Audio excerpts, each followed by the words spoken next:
With permission, Mr. Speaker, I would like to make a statement regarding the events that have been unfolding in Amesbury and Salisbury. This morning, I chaired a meeting of the Government's Emergency Committee, COBRA, covering the ongoing investigation in Amesbury. I have been separately briefed by the security services and by counter-terrorism police. As many of you will now know, a 45-year-old man and a 45-year-old woman were found to be unwell at a property in Muggleton Road in Amesbury on Saturday. Both are British citizens. Paramedics attended the scene and admitted the pair to the A&E department at Salisbury District Hospital.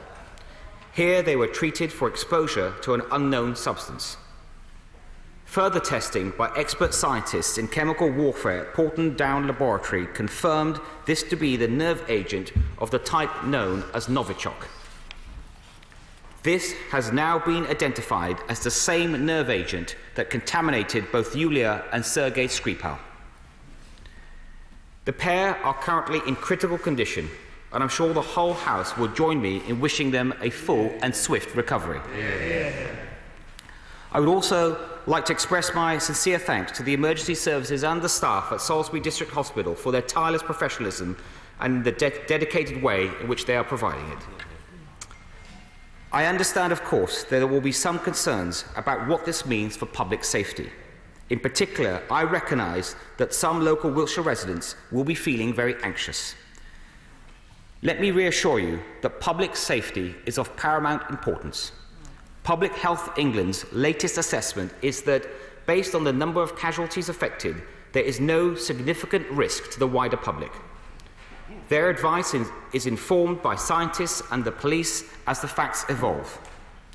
Dame Sally Davis, the Chief Medical Officer, has confirmed that the risk to the public remains low and has asked the public to follow the advice of Public Health England and the police. She has also advised that people who have visited the area the areas that have been recently cordoned off, that they should wash their clothes and wipe down any items that they may have been carrying at the time. She has also urged people not to pick up any unknown or already dangerous objects such as needles or syringes. This is not new advice, and it follows on from what was said in March. We have a well-established response to these types of incidents and clear processes to follow. All the sites that have been decontaminated following the attempted murders of Sergei and Yulia Skripal are safe. All sites which have been reopened have undergone rigorous testing, and any items that may have harboured any residual amounts of the agent were safely removed for disposal.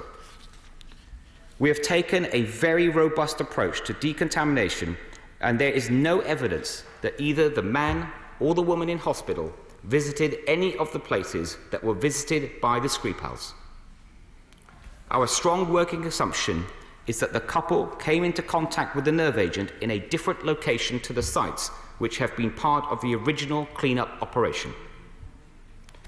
The police have also set up 2 dedicated phone numbers for anyone with concerns relating to this incident. Salisbury District Hospital remains open as usual, and it is advising people to attend routine operations unless they are contacted and they are told otherwise.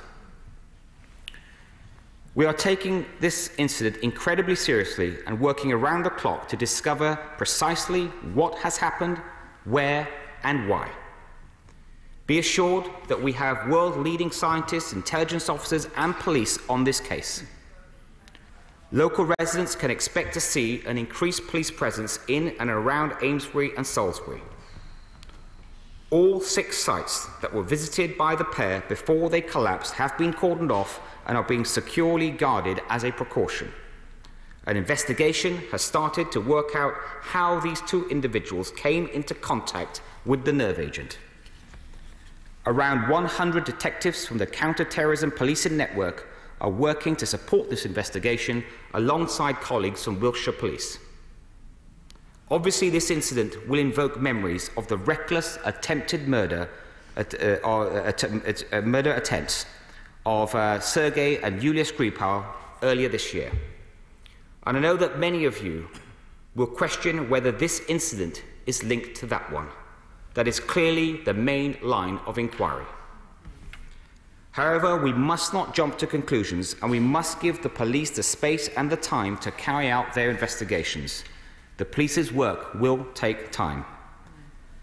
But we are ready to respond as and when new evidence comes to light and the situation becomes clearer. Following the events in Salisbury earlier this year, we rapidly worked with international partners at the Organisation for the Prohibition of Chemical Weapons to confirm our identification of the nerve agent that was used. Through a process of extensive, impartial testing and analysis, our findings were confirmed correct beyond doubt. The use of chemical weapons anywhere is barbaric and inhumane. The decision taken by the Russian government to deploy these in Salisbury on March the 4th was reckless and callous.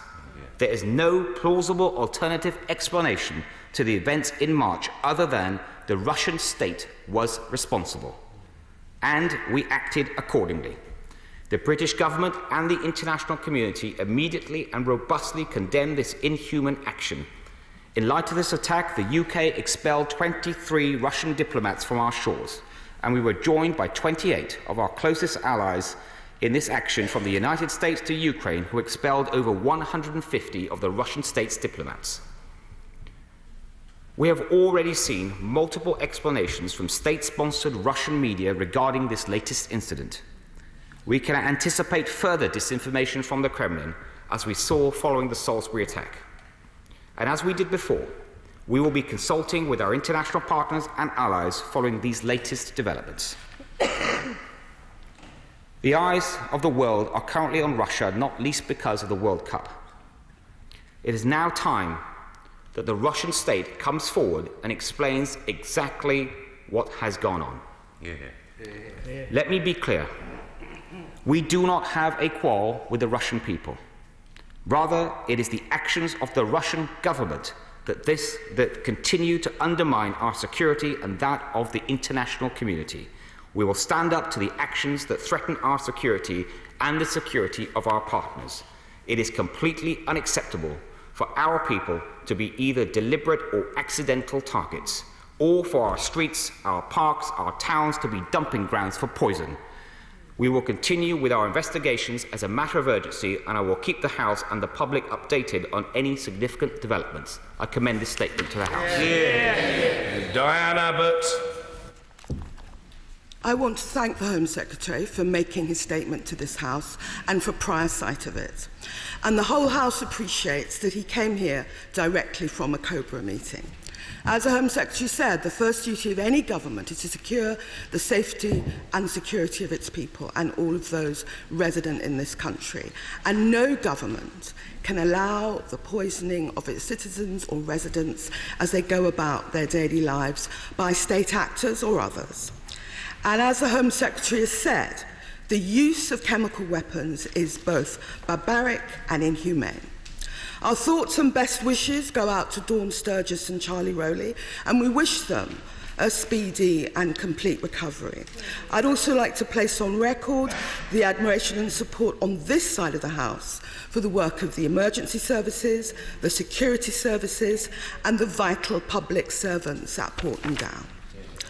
The Home Secretary will appreciate how alarmed the public, particularly the people of Wiltshire, must be at the second incident involving the nerve agent Novichok in 4 months. And this incident has occurred long after local people had been assured that there had been a thorough clean-up of the area. We understood that numerous areas across Salisbury had been decontaminated at great expense and with great thoroughness. And it is still not clear whether this is a wholly separate incident or the fallout from the original incident, but with effects being felt months apart. The Home Secretary will appreciate that if there are connections between this latest incident and the Skripal case, other than the type of nerve agent involved, the House and the general public will obviously want to know as soon as possible. The House has not received an update on the Skripal case for some time. The Home Secretary may want to take this opportunity to update the House and the general public about ongoing work on the Skripal case. The House and the public at large want reassurance, but they'll want it based on facts, and I agree with the Home Secretary when he says we should not jump to conclusions. We need the facts on this serious matter, but no doubt members across this House will resist the temptation to engage in wild speculation or to offer their own guesswork as informed opinion. But members across this House and the general public will eventually want to understand how this incident could have occurred. There will be other issues that the public will be concerned about. Do the local police have the resources they need? And will the government be providing them and the local authority with the additional emergency funding for the enormous drain on resources that this investigation and the securing of various sites will inevitably involve? And the second incident, as well as causing great public concern, will be a blow to business and retail in the area who were just recovering from the fallout around Salisbury. What support will they be given? And can you also assure the public that this new clean-up and decontamination effort will be exemplary in its thoroughness?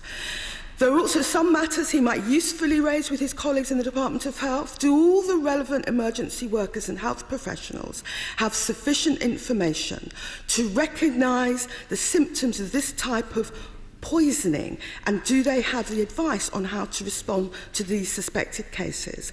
The public will have noted that although Dawn Sturgis and Charlie Rowley took ill on Saturday night and were taken to exactly the same hospital as Scrip House, apparently it took 2 days to refer the case to Portland Down.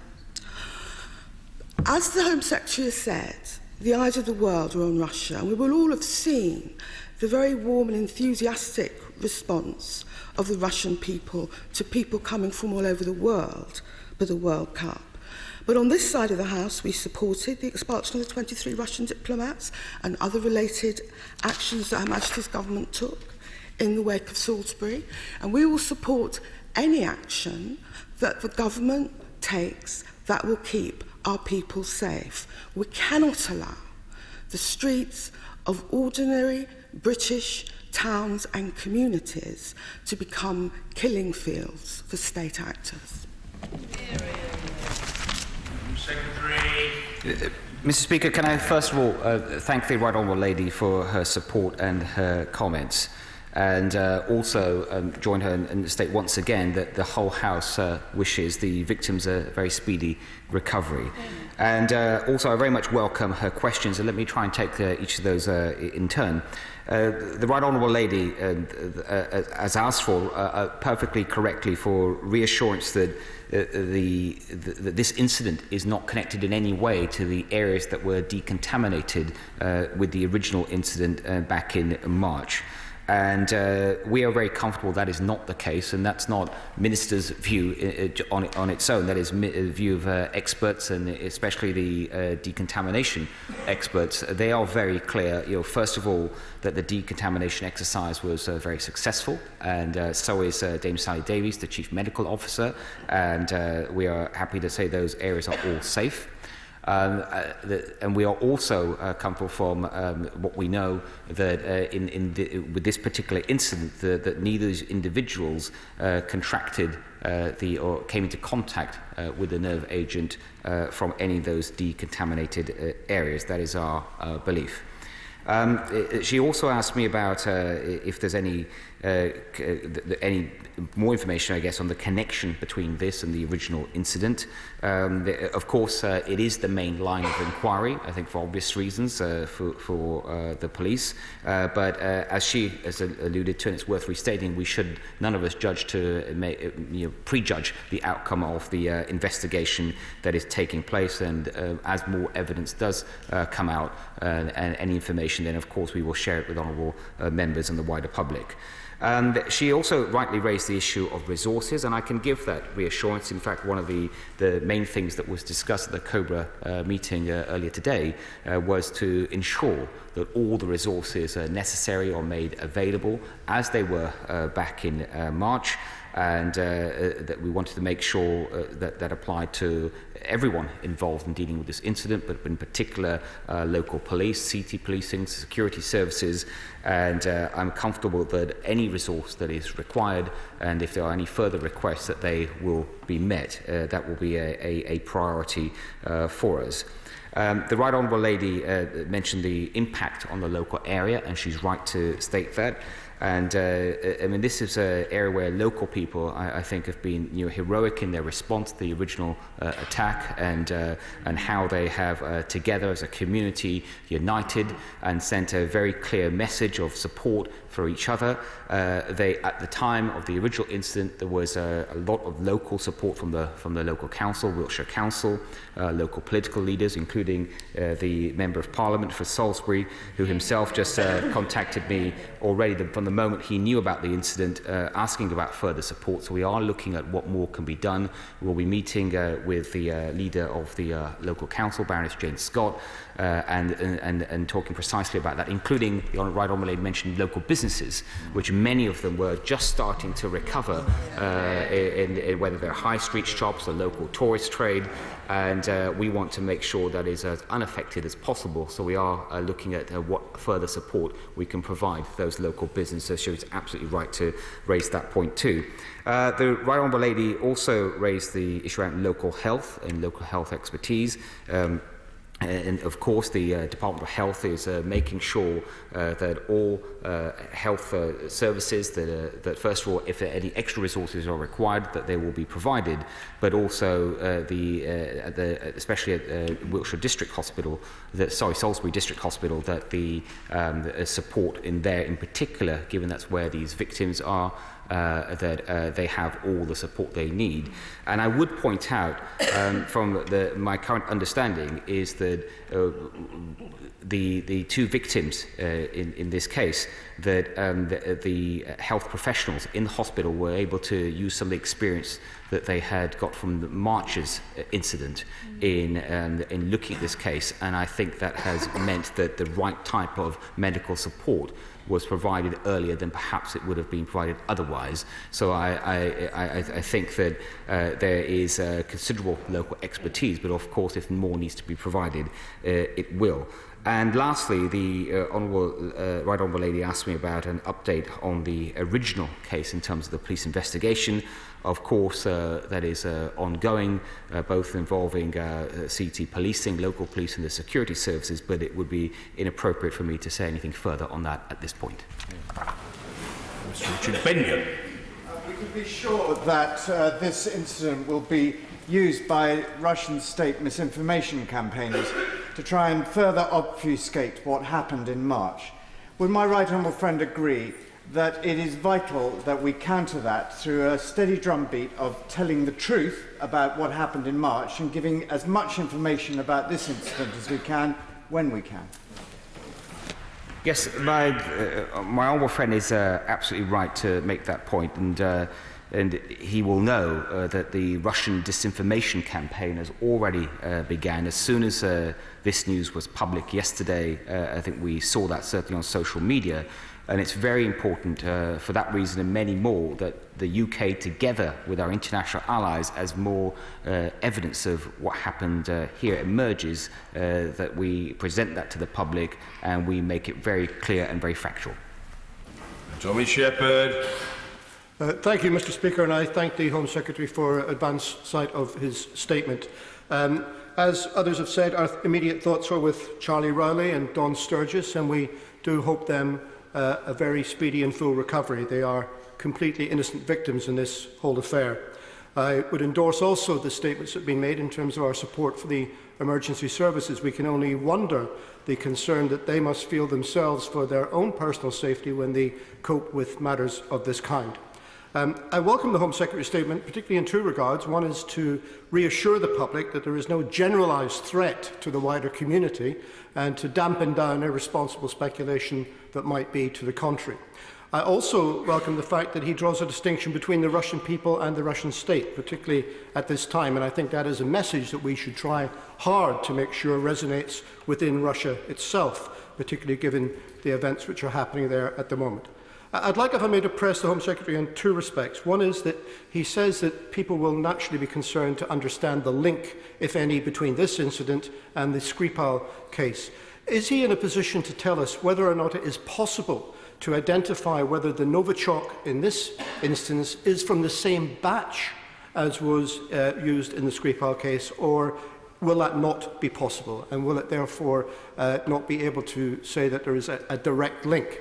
And secondly, he has updated the House in terms of the expulsion of diplomats, but of course there were a great range of other measures discussed as well in terms of the response to March the 4th. I wonder if he could now, or if he could say when, he would be in a position to update the House on other matters, particularly with regard to the matter of seizure of Russian state assets and of improving checks at our borders.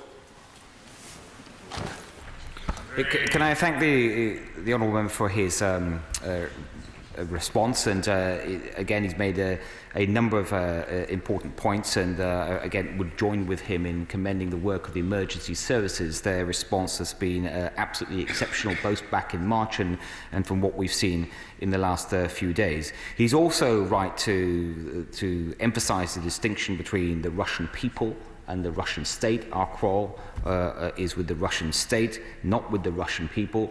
And in fact, from what I think I can say, what we've all seen in the World Cup so far, from their response to and welcome to British fans, the British team, has been very nice to see, and I think emphasises the point the honourable member has made.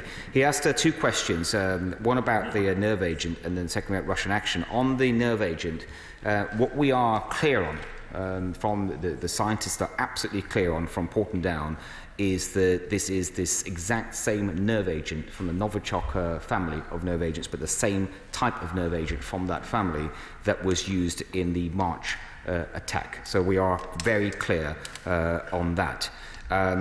He asked specifically about the batch. We cannot attribute this to the same batch at this point, and scientists will be looking into that. I've also been told that may not even be possible because of a number of factors, but we cannot rule out, of course, that it was from the same batch. So whilst we are comfortable that it is the exact same nerve agent, we at this point cannot say it's the exact same batch. He'd also asked about action against Russia, whether there's further action. I think, as I've said in the statement, as we continue with the investigation and as evidence emerges, we will respond accordingly. Yeah. Sir David Everett. Thank you, Mr. Speaker. Can I strongly support my right honourable friend's statement today and the information that he's given us? Obviously, local people are going to need maximum reassurance. Will he reaffirm that the risk to the general public is very low and that the government's top priority is the safety and well-being of local residents? Yeah. Mr. Speaker, I'm very happy to reaffirm that.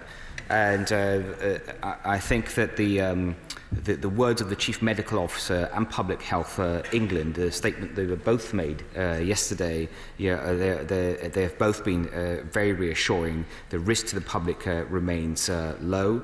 There is advice from the Chief Medical Officer for those I mentioned briefly in my statement that believe they may have been in some of the same areas that are now cordoned off to take some precautionary action. I think that kind of belt and braces approach is very appropriate, but the risk to the public remains very low.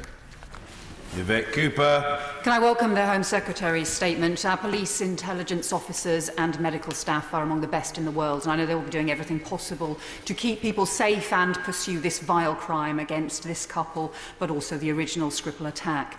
But can he confirm that he has had no cooperation from the Russian government, which would be both revealing and shocking in itself, and also say a little bit more about Novichok and whether or how it degrades or deteriorates or how easy it is to detect, as he will be aware there is already conflicting information and potentially misinformation being circulated on this? I thank the honourable lady for her questions. First of all, I can confirm that we have had no cooperation from the Russian government. And I think, given their responsibility for the original attack, I don't think, and their campaign of disinformation, I don't think anyone in the House would be surprised about that. And I've made clear today, if the Russians actually wanted to respond in a positive way and actually provide more information, for example, on Novichok, on how they disposed of the nerve agent, if they did, all this type of, they could, and they have clearly chosen not to. And I have no doubt that in the coming days and weeks we will see a increased campaign of disinformation from the Russian state. The Right Honourable also specifically asked me about Novichok, that type of nerve agent.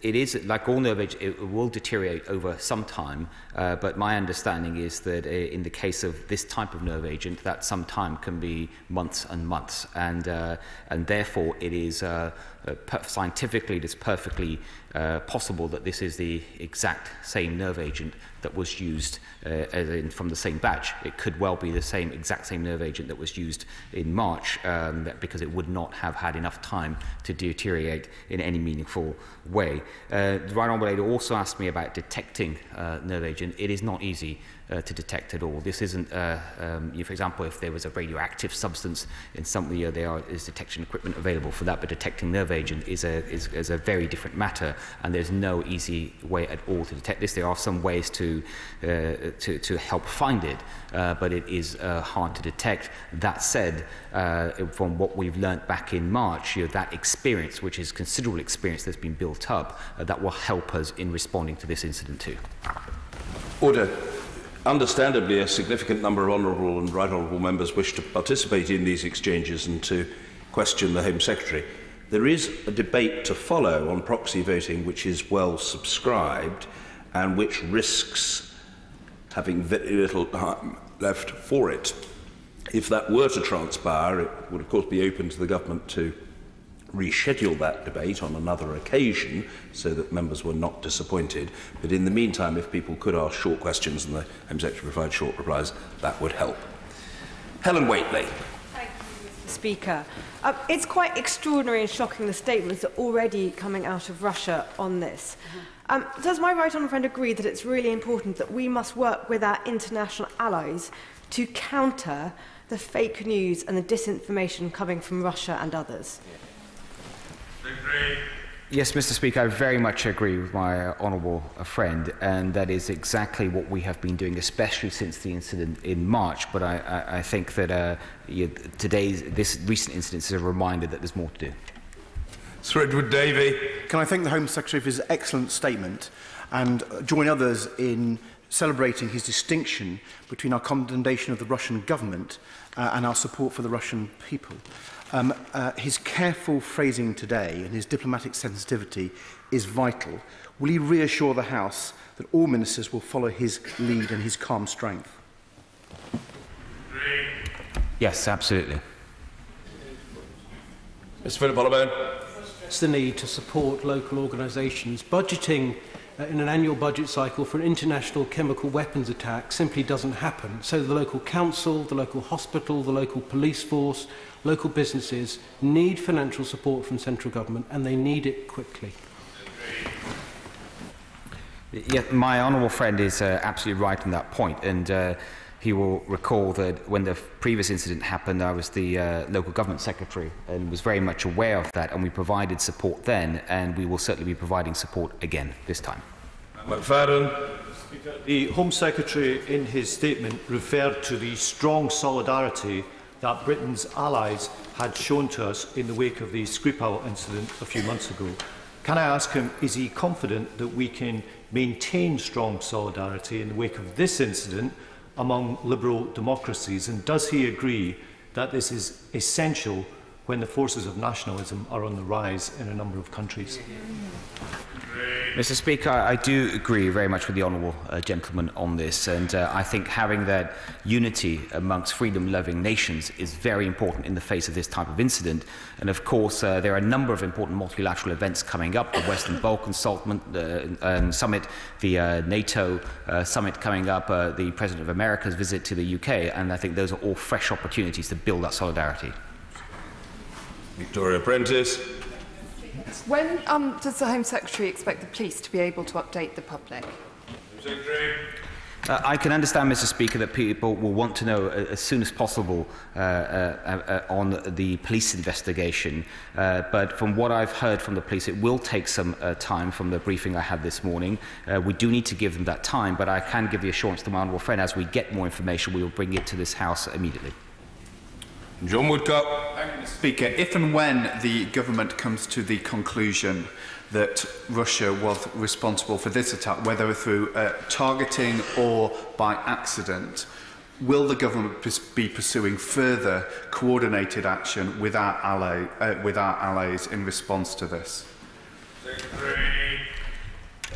I think, Mr. Speaker, absolutely we need to keep all options open.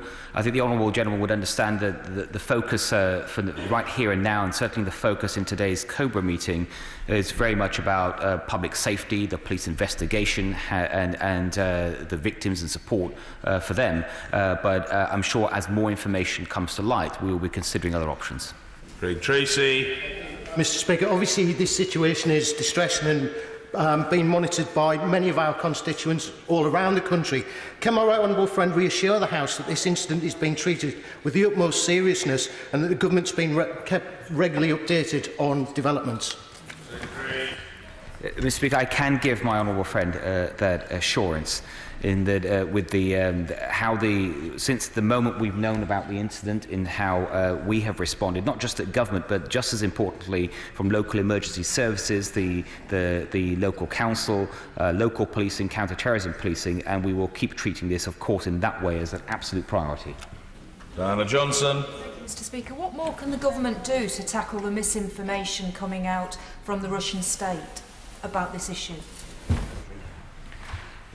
The honourable lady asked, again, another important question, and there are no easy ways. And I think what we have learnt since the March incident is to call it out whenever we see it, and that's not just government, but I think from wider responsible media, members of Parliament and others, and also to work with our international allies, because this misinformation is not just often directed at us or the British public, but a wider international audience, and working with allies can also help. Maggie through. From the statement today and statements after the March incident, it's quite clear that our agencies are world leading and are well recognised throughout the world as being that. But can he reassure the House that those agencies will have all the resources they need to get to the bottom of this situation? Yes, I can give my honourable friend that absolute assurance. And as she'll know, there are a number of agencies and organisations involved in this incident, not just in terms of the criminal investigation, but in terms of the health issues, and I can give her that assurance. Mike Gapes. Mr. Speaker, the St Petersburg troll factories and the RT propaganda channel are already gearing up to spread misinformation. Couldn't we at least do a little bit more to expose this, and particularly members of this House on all sides not appear on Putin's propaganda television channel?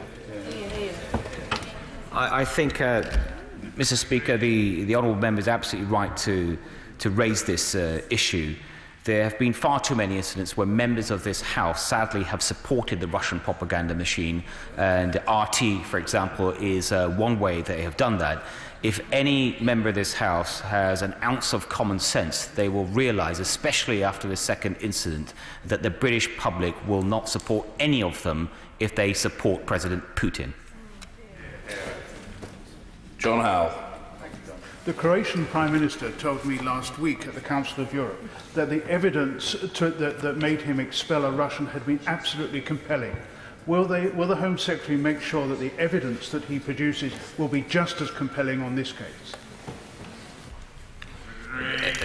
Mr. Speaker, it's an opportunity to highlight just how seriously we take evidence and the facts. And already with this incident, our scientists, world-leading scientists, for example, have been involved in the identification of the nerve agent. And that is exactly how we will proceed. And as we gather that evidence, of course, we will be discussing it with our international allies. Luke Pollard. Mr. Speaker, the Home Secretary is right to draw a distinction between the Russian government and the Russian people. With a potential clash between Russia and England in the World Cup, can I ask what conversations he's had with the Foreign Secretary to ensure that English fans in Russia are being kept up to date through regular and updated travel and Foreign Office advice? Yep. Mr. Speaker, first of all, I can tell